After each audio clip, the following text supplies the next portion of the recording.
2-3 दिनों से हमारी गैप अप ओपनिंग भी हो रही है, बट कल का एक्शन काफी इंटरेस्टिंग है अनिल जी, और ये थोड़ा समझाइए कि कल हुआ क्या।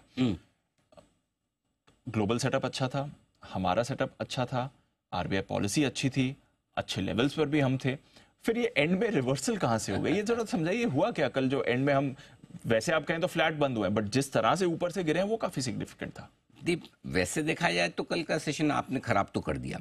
एक अच्छा सेशन बन सकता था, एक अच्छी क्लोजिंग आप दे सकते थे, कुछ नहीं तो 25-125 के ऊपर ही दे देते, 25-150 के ऊपर ही दे देते, 25-250 तक पहुंचने की कोशिश भी की। लेकिन वहां से प्रॉफिट बुकिंग आना, गिरना कुछ गलत नहीं है, पार्ट ऑफ लाइफ। और स्पेशली जब आपकी एक तरफा इतनी 1600 पॉइंट की गिरावट हो और उसके बाद आप 300-400 पॉइंट बढ़े, तो नेचुरली जो फंसे हुए ट्रेडर्स वो बेचेंगे भी। और इसलिए हम कभी रहते हैं जिन लोगों को पिछले हफ्ते 10 दिन में डर लगाओ, गला सूखा हो, मैंने तो गलती कर दी इस मार्केट में आके, है ना, मैं तो बर्बाद हो गया, लूट गया, अब ये, उनके अगर गलती से किस्मत से भाव वापस आ जाए तो उनको डेफिनेटली हल्का होना चाहिए। और ऐसे काफ़ी इन्वेस्टर्स हैं, काफ़ी ट्रेडर्स हैं, वो ऐसा कर भी रहे होंगे। लेकिन एफआईज की बिकवाली अभी तक खत्म नहीं हुई है, मेक नो मिस्टेक, भूलिएगा नहीं है। और वो ऊपर के लेवल पर जब भी उन्हें ठीक लगेगा कि किस लेवल पर बेचना है तो वो बेचेंगे भी। सो इसलिए हमने आज एक अलग रूल बनाया है दीप, और ये रूल अगले 4-5 हफ्तों के लिए आपके काम आएगा, एकदम नया नियम।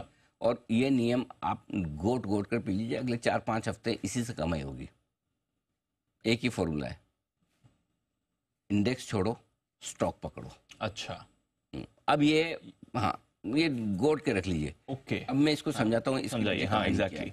देखिए, पहली चीज, निफ्टी और बैंक निफ्टी आपको एक छोटे दायरे में दिख रहे हैं। अब एक तरफा गिरावट होने के बाद निफ्टी शायद आपको 24,700-800 के आसपास सपोर्ट लेने की कोशिश कर रहा है। ऊपर में 25,250 की रुकावट है, पार कर लिया तो 25,475 से 625 की रेंज है वो। तो नीचे में आपका ये हो गया कि भाई आपका 24,500 24,700 सपोर्ट रेंज होगी, थोड़ी सी अगर आगे एक्स्ट्रापोलेट करें तो।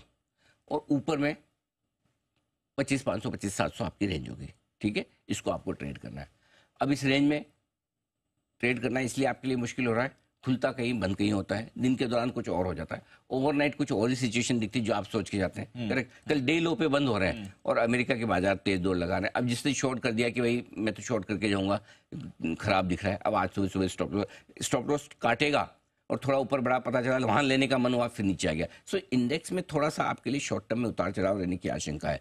अब आज से रिजल्ट सीजन की शुरुआत हो रही है, टीसीएस के नतीजे बाजार बंद होने के बाद आएंगे। और हाँ, एक चीज़ और यहाँ पे हमारे दर्शकों के लिए बता दूं कि निश्चिंत रहें, टीसीएस के नतीजे आज शाम आ रहे हैं। काफ़ी लोगों को मन में ये सवाल भी था कि क्या वाकई में आज सर रतन टाटा के निधन के बाद क्या टीसीएस अपने नतीजे पोस्टपोन करेगा या देगा। हमने बात की है मैनेजमेंट से, नतीजे आएंगे टीसीएस के यथावत उसी तरह से आएंगे, लेकिन नतीजों के बाद आमतौर पर जो प्रेस कॉन्फ्रेंस होती है, एनालिस्ट मीट होती है और मीडिया इंटरेक्शन जो टीसीएस के टॉप मैनेजमेंट के होते हैं वो नहीं होंगे। यानी कि आप टीसीएस का इंटरव्यू नहीं देख पाएंगे, उनकी प्रेस कॉन्फ्रेंस नहीं होगी, लेकिन नतीजे जारी किए जाएंगे। इसको लेकर आप निश्चिंत रहे। तो शाम को सिर्फ बोर्ड बैठक होगी और बोर्ड बैठक में नतीजे आपके सामने दे दिए जाएंगे। लेकिन जाहिर सी बात है, और हम समझते भी इस बात को और उनके निर्णय का सम्मान भी करते हैं कि इस सिचुएशन में जाहिर सी बात है।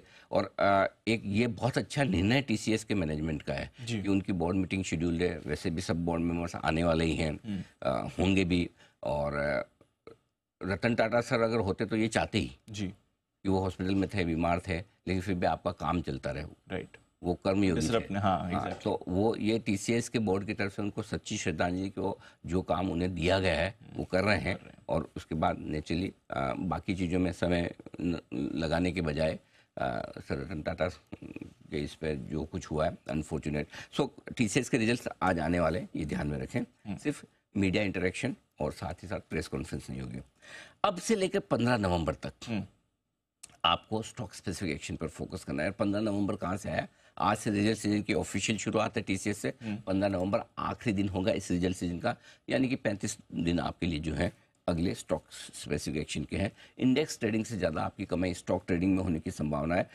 और इसमें एक और इंटरेस्टिंग चीज़ क्या दी, रिजल्ट सीजन में कई बार होता है कि स्टॉक इंडेक्स आपका 300 पॉइंट 200 पॉइंट निफ्टी नीचे खुल रहा है, लेकिन रिजल्ट बहुत अच्छे तो आपका स्टॉक 10% ऊपर खुल जाएगा। ऊपर खुला है नीचे, तो स्टॉक स्पेसिफिक एक्शन आपको मिल जाएगा रिजल्ट सीजन में भी, और इंडेक्स की चाल के विपरीत भी मिल जाएगा। इंडेक्स कुछ अलग कर रहा है, स्टॉक कुछ अलग कर रहा है, और इसी वजह से आपको ज़्यादा अच्छा मुनाफा हो सकता है। तो फोकस कहाँ करना है? मिड कैप स्मॉल कैप शेयरों पर फोकस करना है और रिजल्ट वाले शेयरों पर फोकस करना है अगले 4 से 5 हफ्ते के लिए। गांठ मान लीजिए, इंडेक्स छोड़ो, स्टॉक पकड़ो।